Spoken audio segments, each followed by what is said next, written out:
ये लोग भी हमारे कार्य को संपन्न करते हैं। कहा गया है रामायण पाठ में, कभी कभी पाठ सुनते होंगे, वाल्मीकि राम का संवाद का पाठ होता है तो उसमें गौर से सुनिएगा। वाल्मीकि मुनि तो आत्मज्ञानी मुनि थे, आत्मदृष्टा थे, आत्मराम को जानते थे। वहाँ पहुँच गए शरीर राम। कौन पहुँच गए? शरीर राम, शरीर सहित राम।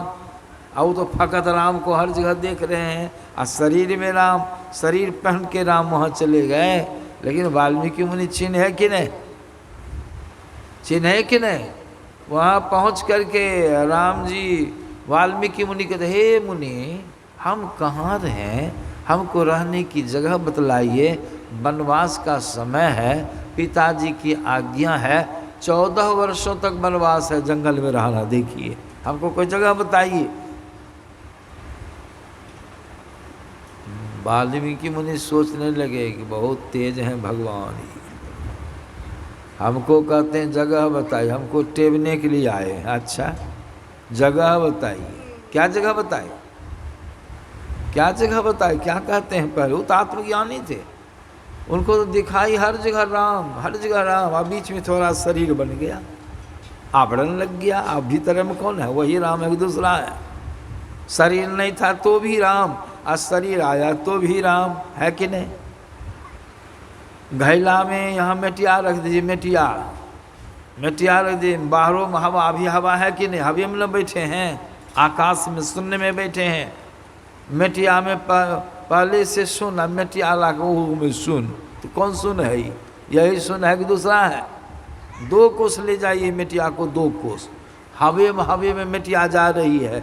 जो हवा यहाँ वही हवा वहाँ, मेटिया वहाँ फूट जाए तो मेटिया फूटी का हवे फूट गया, हवे फूट गई, मेटिया न फूटी तो हवा फूट गई नहीं, वहाँ मेटिया फूट गई, वहाँ की हवा वहीं में मिल गई।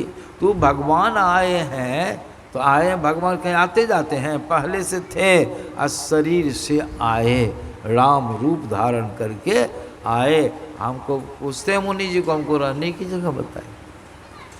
मुनि सोचता अच्छा पहले सुनिए आप क्या कहते हैं। राम संबोधित करते, राम स्वरूप तुम्हारा स्वरूप क्या है? राम स्वरूप तुम्हार, वचन अगोचर बुद्धि पर, न वचन न बुद्धि उसके अंदर आ सकता है, तो सबके ऊपर हो तुम। राम स्वरूप तुम्हारा स्वरूप कैसा है? यह तुम्हारा स्वरूप नहीं है, ये तो तुम पिन्हे हो, धारण किए ओढ़े हो शरीर श्याम रंग का। राम स्वरूप तुम्हार, वचन अगोचर बुद्धि पर, बुद्धि के पड़े हो तो वहाँ बुद्धि भी नहीं जा सकती है, कहाँ तुम हो? बुद्धि अविगत शब्द का प्रयोग क्या? अविगत मैंने क्या था? और मैंने नहीं, अविगत मैंने खाली।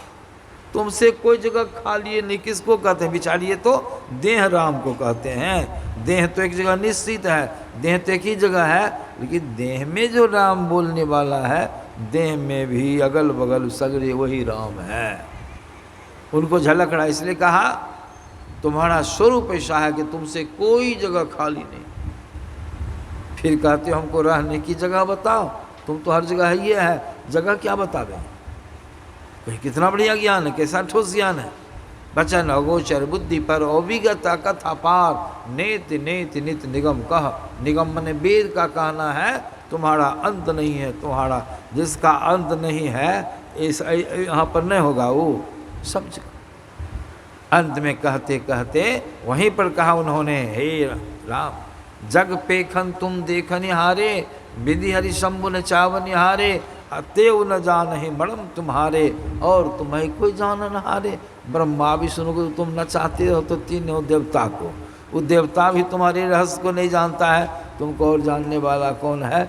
ऐसा जवाब दे दिया रामचंद्र जी। सोच गरे राम एक रत्ती मुनि जी को कहे, हम मुनि जी कितना कह दिया हमको बढ़िया से चिन्हते हैं।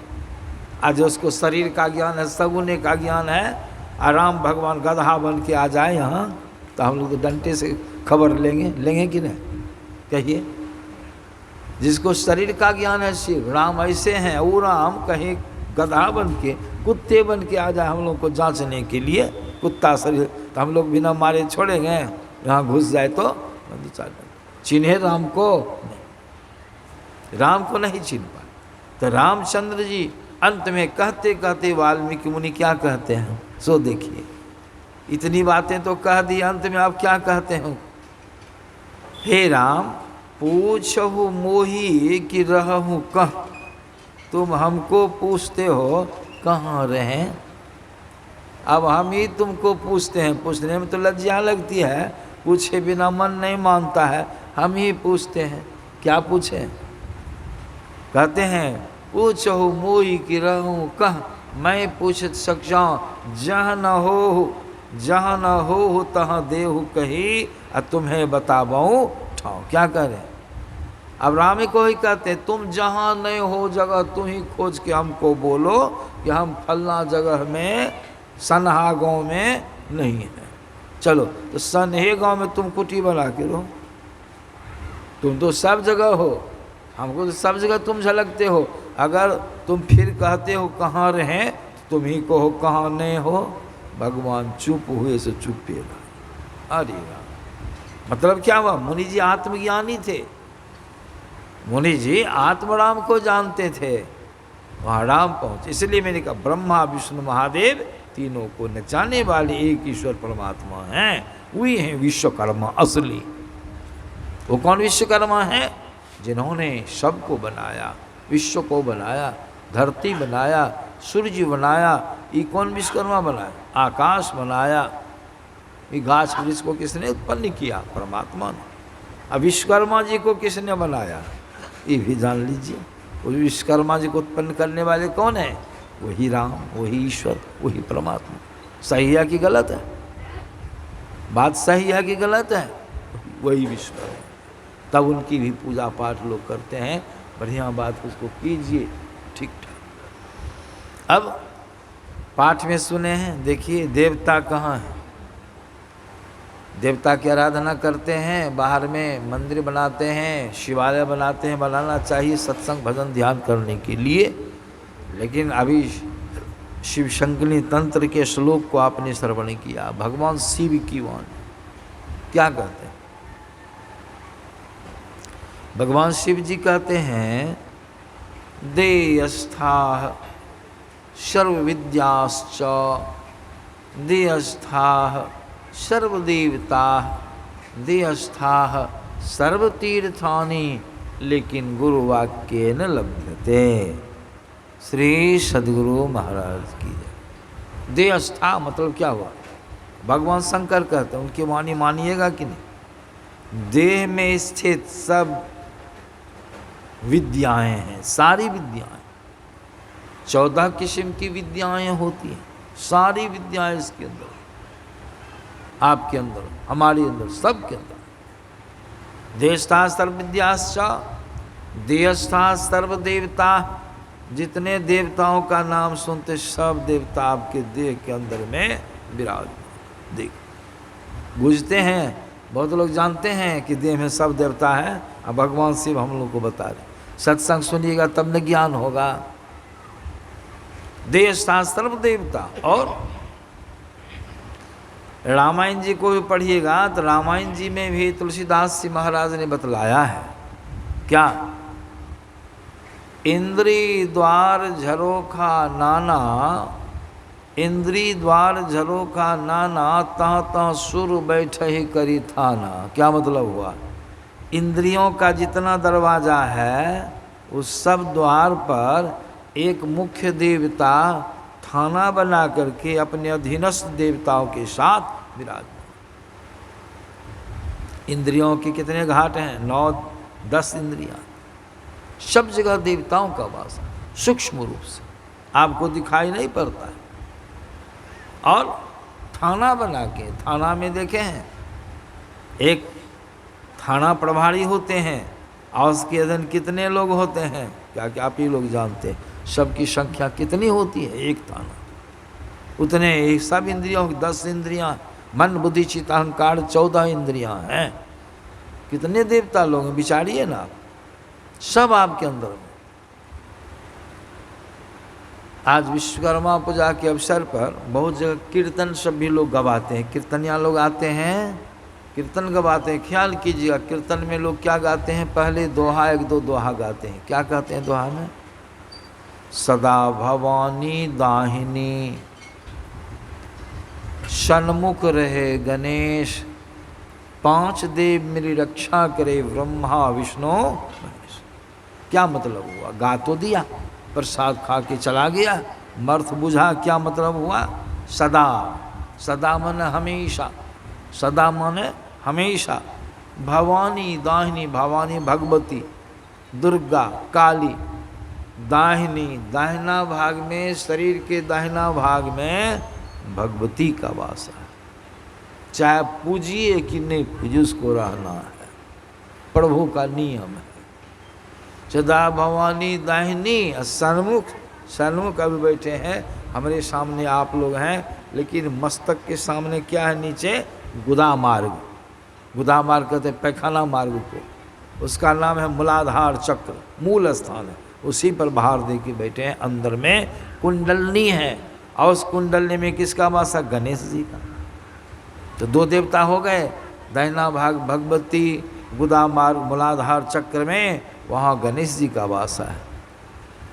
सन्मुख रहे गणेश, अब पांच देव मेरी रक्षा करे। तीन, दो देवता तो हो गए, तीन देवता और ब्रह्मा विष्णु और महेश। तो गुदा मार्ग में है गणेश जी, और पेशाब मार्ग जहाँ से मूत्र त्यागते हैं उसका नाम है लिंग चक्र कहते हैं उसको। उसको कौन चक्र कहते हैं? लिंग चक्र। वहाँ पर कौन है? वहाँ पर ब्रह्मा जी का वास है। वे कामदेव को तीव्र करते हैं, संचालन करते हैं, सृष्टि का काम होता है। वहाँ ब्रह्मा हो गया। बैठिए, अभी बाधा मत कीजिए, प्रवचन से बैठ जाइए। श्री सद्गुरु महाराज की। तो देखिए लिंग चक्र में किनका वास है? ब्रह्मा जी का। वे सृष्टि का कार्य संपन्न करते हैं, वहाँ ब्रह्मा जी का वास है। क्या देवता हो गए? तीन, दो देवता रह गए। ढोढ़ी जिसको कहते हैं, ढोढ़ी नाभि चक्र इसको कहते हैं, यहाँ पर अंदर में सूक्ष्म रूप से विष्णु जी का वास है। ये क्या करते हैं? ब्रह्मा जी सृष्टि करते हैं, जीव संसार में आता है, और भगवान विष्णु क्या उसका लालन पालन करते हैं। लालन पालन करके इतना बड़ा शरीर बनाते हैं। उनका काम है जीव का लालन पालन करना। चार देवता हो गए, और अंतिम देवता है ब्रह्मा विष्णु महेश। महेश जी का वासा हृदय चक्र में है। ये क्या करते हैं? विनाश का कार्य करते हैं। हृदय के दौड़ा को बंद कर दिए, हृदय का दौड़ा बंद हो गया, जीव निकल गया, शरीर बढ़ गया, विनाश। तो पांच मुख्य देवता, उसमें भी तीन मुख्य देवता है, और जितने देवता हैं सब आपके शरीर के अंदर में विराजमान हैं। इसलिए शरीर को क्या कहा गया? देवालय, शिवालय शरीर। कोई आपसे, लेकिन जब तक गुरु की शरण में नहीं जाइएगा तब तक देवता विद्या सब तीर्थ रहने पर भी कोई तीर्थ को आप जान नहीं सकते। गुरु वाक्य लभ्यते। देवता की बात सब तीर्थानि देहस्था सर्व तीर्थानि। कितने तीर्थ किए हैं? युधिष्ठिर जी महाराज बहुत तीर्थ व्रत किए। बहुत लोग बहुत तीर्थ करते हैं, तीर्थ में जाते हैं, लेकिन भगवान शिव जी कहते हैं जितने तीर्थों को बाहर में जाके करते हो वह सब तीर्थ तुम्हारे अंदर में। देख अंदर धसिएगा तब ना। इस शरीर 3.5 हाथ का झलकता है, दिखाई पड़ता है। नाप में 3.5, आपने अपने हाथ से सबका शरीर 3.5 हाथ का है। लेकिन कबीर साहब ने शरीर के बारे में कहा, काया बरो समुद्र के रो, था न पावे कोय, मन मर जहे डूबी के हो, मानिक परखै सो। नहीं ना, अभी पाठ में कबीर साहब की वाणी पढ़ी गई है। अभी देखिए तीर्थ में, सब तीर्थों का राजा कौन है? ख्याल कीजिएगा आप, सब तीर्थों का राजा कौन है? इलाहाबाद में जाते हैं, तीर्थराज प्रयाग, उसका नाम क्या है? तीर्थराज प्रयाग। श्री सद्गुरु महाराज की जय। समझे? श्री सद्गुरु महाराज की जय। क्यों कहते हैं जानते हैं? कि वो कोई सुत गए, ऊँघ गए तो, और कोई उधर देखने लगे ट्रैक्टर को, तो हम कहते हैं श्री सदगुरु हाथ इधर घूम जाइए। हम इसीलिए कहना पड़ता, सचेत हो जाइए, इसीलिए कहते हैं बीच बीच में। तो जब जब कहेंगे आप लोग सीधा हो जाइए, बढ़िया। श्री सदगुरु। सत्संग में बाधा होनी चाहिए, तुम जानो, समझे। अब देखिए तीर्थ, तीर्थ देखिए, ख्याल कीजिएगा। एक तीर्थ जो है तीर्थराज प्रयाग, वो कहाँ में है? इलाहाबाद में है कि नहीं? वहाँ पर 3 नदियों का मिलन बतलाया गया है दुही नदी, दुही नदियाँ हैं, गंगा और जमुना। गए हैं कि नहीं? जो गए होंगे तो हम गए हैं। तीसरी नदी नहीं है, 2 नदियाँ, गंगा और जमुना। तो तीसरी कहाँ चली गई? अंतः सलीला, अंतर अंतर बहती। मतलब क्या हुआ? जहाँ पर दोनों नदियों का मिलन हुआ है, वह जो मिलन स्थल है, मिलन रेखा है, वहीं पर सरस्वती जी का निवास है। तो त्रिवेणी संगम हो गया। वहाँ नहाने से सब पाप धुल जाता है। सोच लीजिए, हम बेसी नहीं बताएंगे। अगर सब पाप धुल जाता तो युधिष्ठिर जी महाराज नहाए थे कि नहीं? उसमें वो छूट गया था, उनसे कोई तीर्थ छूटा है? वो भी नहाए लेकिन पाप धुला। एक शब्द झूठ बोले थे, अश्वत्थामा हतो नड़ोवा कुंजरा कुंजरो, क्या उस पाप से छूट गए? आप छूट जाइएगा, हम छूट जाएंगे? नहीं। एक रत्ती पाप किया, झूठ बोला गुरु के साथ, उस पाप कर्म का फल उनको भोगना पड़ा, नरक जाना पड़ा। तो वहाँ तीर्थराज, वहाँ तीनों नदियों का संगम है, मिलन है, वहाँ लोग नहाते हैं। कैसे नहाते हैं? किसका स्नान होता है वहाँ? किसका स्नान होता है? आपका कि आपके शरीर का? आपका मन है, कल्हे से सुना रहे आपका मन, आप आत्मा। वहाँ किसका स्नान होता है? देह का। देह की मैल छूट जाएगी, देह में शरीर के कीटाणु उस पानी से मर जाएंगे, बहुत रोग से छुट्टी मिल जाएगी, लेकिन पाप से छुट्टी मिलने वाली नहीं है। वहाँ नहाते हैं तो क्या सब करते हैं? डुबकी लगाने के समय दोनों नदियों का जहाँ मिलन हुआ वहीं जाके नहाते हैं, लेकिन गौर से लोग नहीं नहाते। ख्याल कीजिएगा, कुछ लोग जहाँ मिलन हुआ उसके एक हाथ यहीं नहा लिए, फकत गंगा में। कुछ लोग इधर न, फकत जमुना। नहाते हैं कि नहीं? हम गए नहाने के लिए, पंडा जी हम पर लग गया, हम अपने जानते हैं, आप लोग देखते रहिए तमाशा। हम क्या किए? मिलन रेखा, यह मिलन रेखा, हम एक पैर इधर दिए, एक पैर इधर दिए, अब बीच में डुबकी लगा दी। पंडित जी के तड़ी रहा, बाबा जी बड़ा तेज है। हरी राम के हम शास्त्र में पढ़े हैं, पंडित जी यही है। आज देखिए थी कहाँ नहाता है? फकत गंगा में, फकत जमुना में। और जहाँ रेखा है, मिलन रेखा है ना, उसकी चौड़ाई कितनी है? बहुत सूक्ष्म है। हम एक पैर इधर कर दिए, खड़े हुए, एक पैर इसमें, एक पैर मारे डुबकी, नहाइए ले, इसके शरीर शुद्ध हो गया, बढ़िया। देव नदी है, उसकी भी महिमा है, नहा ली, ठीक। लेकिन नाक को बंद कर लिए, आंखें बंद, मुंह बंद, कान में चदरा लगा हुआ है भीतर से, पानी उधर नहीं जाएगा अंदर। आप कहाँ में हैं ये भी मैं सुना देता हूँ, सब सत्संगी लोग जानते हैं, बहुत लोग नहीं जानते। आप जो बोलने वाले, नहाने के लिए आप कहाँ हैं? शरीर के बाहर है कि भीतर में है? भीतर में।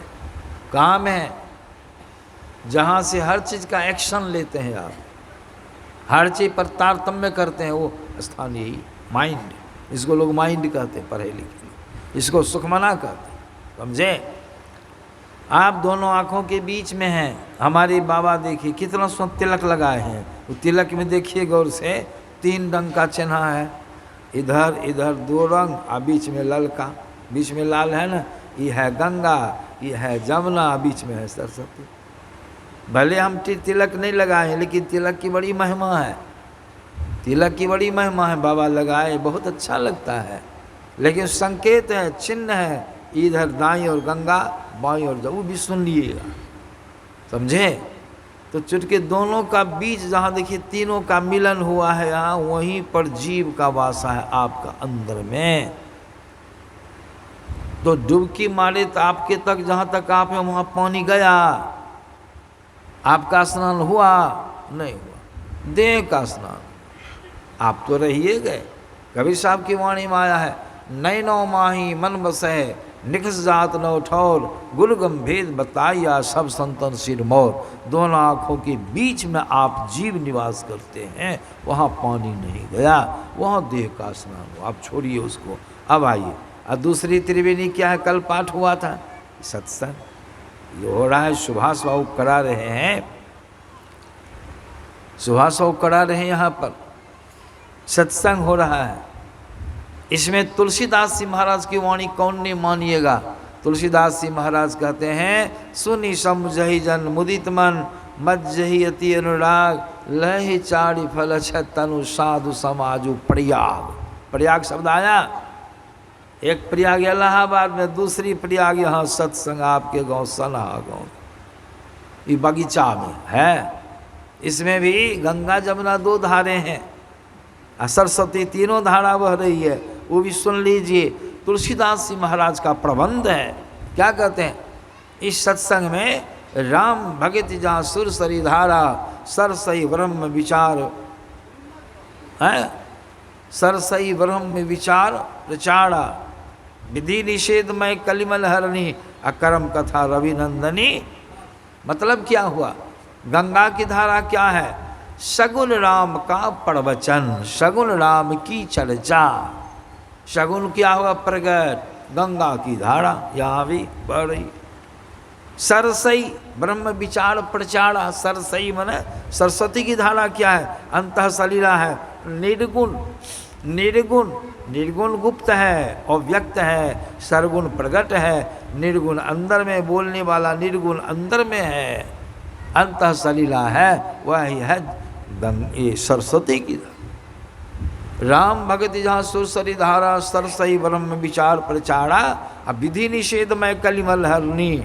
संत लोग जो प्रवचन करते हैं, कभी कभी क्या करना चाहिए क्या नहीं करना, मनाही करते हैं, अमुक अमुक काम नहीं करो, 5 पाप नहीं करो, गुरु ध्यान सत्संग करो। जो कहते हैं करो हो गया विधि कर्म, कर्तव्य कर्म, और जो कहता नहीं करो होगा निषिद्ध कर्म और कर्तव्य कर्म। इसका भी प्रवचन होता है। तो 3 तरह का प्रवचन हुआ, एक प्रवचन सगुण ब्रह्म का, दूसरा प्रवचन निर्गुण ब्रह्म का, अब तीसरा प्रवचन क्या करना चाहिए क्या नहीं करना चाहिए। यही 3 धारें हो गई, गंगा जमुना और सरस्वती। 3 धारें हुई कि नहीं सत्संग में। लेकिन एक बात की कमी खटक रही है सबों को, क्या, लोग कहेंगे 3 नदियों का तो मिलन हो गया, तुलसीदास जी महाराज 3 नदियों का प्रबंध कर दिया, लेकिन पानी रहेगा तब न उसमें डुबकी मारेंगे। पानी सुखले में बैठे हैं, सुखले में कि नहीं, कहिएगा ना बाबा सुखले में है। श्री सदगुरु महाराज की जय, सुखले में है, पानी तो नहीं। तब पानी क्या है सो जान लीजिए, डुबकी लगाइएगा। पानी क्या है, संतों की कल्याणकारी वाणी ही पानी है। क्या है पानी, यहाँ कौन पानी चल रहा है, संतों का ज्ञान, यही पानी है। स्नान हो रहा है, देह भी बैठी है, आप जो है भीतर में आप भी सुन रहे हैं, कान हो करके ये पानी जो है वाणी, आप जहाँ वहाँ जा रहा है कि नहीं, ये पानी जा रहा है कि नहीं, तब न सुनते हैं, सर जुला देते हैं, हंस देते हैं, रो देते हैं। जहाँ जैसी बातें जिस तरह का भाव आता है उस तरह से आप कर दे, इसका मतलब आप सुन रहे, सर डुला दी। क्यों, समझ में आई बात, बात सही है, सर डुला दिए, सर डुला दिए। नाजायज काम में माथा नहीं। आज जो रोने वाली बात कभी कभी तो रो भी देते हैं, आप सुने तब न ज्ञान हो रहा है कि नहीं। यही है स्नान। किसका स्नान हो रहा है, आपका। ये दूसरे किस्म की त्रिवेणी ये भी हो रही है। आज जानते हैं एक और ओरिजिनल त्रिवेणी है, उसका कहना ही क्या है, उसके बारे में अभी सुने पाठ में क्या गया। भगवान शंकर कहते देखिए 3 नदी आपकी 2 आँखें हैं, गंगा जमुना, बायां दायां बायां 2 आँखें हैं ना, संत लोग कहते हैं दाहिनी आंखों की गंगा की धारा प्रवाहित होती है, अब बाईं आंखों की जमुना की धारा, और दोनों के बीच में है सरस्वती। इरा तिष्ठति वामेन पिंगला दक्षिणेन च तयोर मध्य परम स्थान, उसके दोनों के मध्य में सरस्वती परम स्थान। इसी को हमारी गुरु महाराज ने कहा, गंग जमुन जुगधार मदहि सरस्वती बही, फुटल मनुष्बा के भाग गुरु गम नाही लही। ये गंगा जमुना सरस्वती, इधर से नाक, इधर से दोनों आँखें, तीनों का जहाँ कटान हुआ है, या बाबा जो तिलक लगाए थे कि तीनों का जहाँ मिलन हुआ है, वहीं पर सुखमना है आपके अंदर में। तत्र स्नानं, तत्र वहाँ जो स्नान करता है, सर्व पापे प्रमुच्यते, सभी पापों से उसको मुक्ति मिल जाती है। ये त्रिवेणी आपके अंदर, महान तीर्थ। अब बोखते हैं बाहर, तीर्थ अंदर बोखते हैं। इसीलिए इसी को संतों ने बड़ा सुंदर दर्शाया, आपके अंदर में भी त्रिवेणी है।